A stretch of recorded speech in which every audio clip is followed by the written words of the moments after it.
nagagalak sa inyo at mga anak. Sapagkat kayo ay patuloy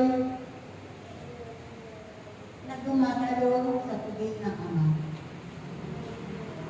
At tunay na hindi ninyo nakakalimutan ang inyong mga tungkulin upang inyong ganapin ang pinag-uutos ng Ama. Ako ito ang inyong mga anak,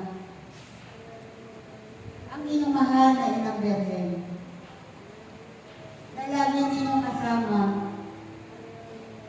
sa inyong pagdarasal ng aking banal na Sanctong Rosario. At ako'y nagpapasalamat sa inyo, aking mga anak, sapagkat kayo ay hindi lumilimot na dasalin ang aking banal na Sanctong Rosario. Nawa, aking mga anak, ay hindi kayo magsasawa na manalangin ng aking banal na Sanctong Rosario, sapagkat napakahalaga ang inyong pagdarasal ng aking banal na Sanctong Rosario. Ito ang magiging susi upang ang inyong tahanan ay magkaroon ng kapayapaan.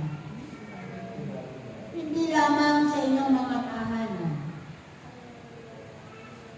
kundi sa inyong lugar, sa inyong bansa,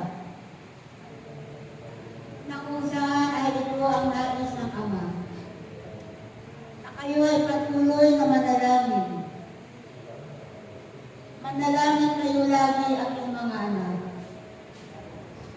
sapagkat nababatid ninyo na ang mga bansa